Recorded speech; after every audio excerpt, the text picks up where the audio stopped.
आपण पाहत आहात नॅशनल सर्कल न्यूज। आता उपोषणाचा आपला आज दुसरा दिवस आहे। तर आज आपणास कोणकोणत्या अधिकाऱ्यांनी भेट दिली व मागणी संदर्भात काय आश्वासन दिले?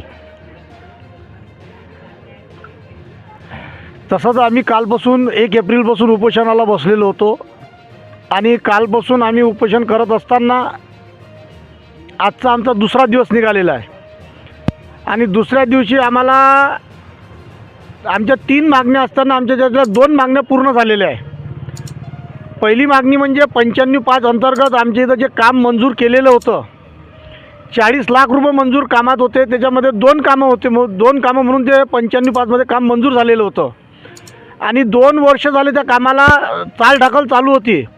आणि आज BNCचे साहेब आलेले होते आणि त्यांनी आपल्या इथं आल्यानंतर आमची भेट घेतली आणि त्यांनी सांगितले 95/5चे तुमचे कामं मंजूर आहे, वर्क ऑर्डर झाली आहे, पण जो ठेकेदार इथं आपला नागपूरच्या समोर कुठचा तरी गावचा एक ठेकेदार होता, तो तिथून गेलेला आहे, त्याच्यामुळे ते काम रुकलं आहे। त्याला आपण 7 दिवसाची अल्टिमेटम दिलेली आहे। 7 दिवसात जर त्याने काम चालू केलं तर ठीक, नाही तर 7 दिवसात जर काम चालू केलं नाही तर आम्ही 1 महिन्याच्या आत तुमच्या गावचं पूर्ण काम करून देईल, तसं आम्हाला त्यांनी लेखी पत्र दिलं आहे। तसंच दुसरं काम म्हणजे आमचं MECBमध्ये आपण जे अर्ज दिलेला होता आपल्या मुस्लिम कब्रस्तान, याच्यामध्ये लाईटच नव्हते, म्हणजे पोलच नव्हते। तर त्याच्याबद्दल त्या आले, त्यांनी सांगितलं की बा आम्हाला साहेबाचा फोन आला होता, बच्चू भाऊचा फोन आलेला होता। त्यांनी सांगितलं कलेक्टर साहेबांना आपण पत्र देणार आहोत, त्याचं इस्टिमेट काढून देणार आहोत। आम्ही 1 महिन्याच्या आत, 1 महिना जास्तीत जास्त 1 महिन्याच्या आत आम्ही पोल करू। तुम्ही उपोषणानंतर उठल्यानंतर तुम्ही तिथं या, तिथं आपण ऑनलाईन फॉर्म भरू आणि आपलं काम पूर्ण करू। 1 महिन्यात तुमच्या स्मशानभूमीला पोल देईल।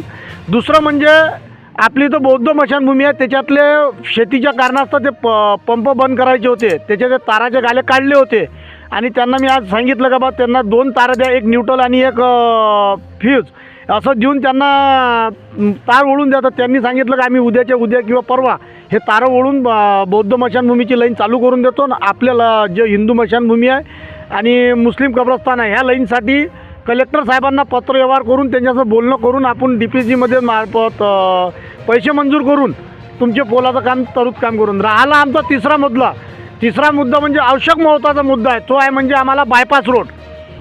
सन्मान्य पाहतो आम्ही उद्या 12 वाजेपर्यंत, 12 नंतर आम्हाला दोन्ही अधिकाऱ्यांनी सांगितलं का तुम्ही उपाशी राहून उपोषण करू नका मोडून। आम्ही सर्वजण आता उपोषण उद्या 12 नंतर गावाचे लोक काय म्हणतात मला त्याच्यानंतर त्यांचा निर्णय घेऊ। आणि जर त्यांनी सांगितलं का सरपंच साहेब तुम्ही उपोषण तोडा, आम्ही आपण तहसीलदार साहेबांना भेटू स्वतः।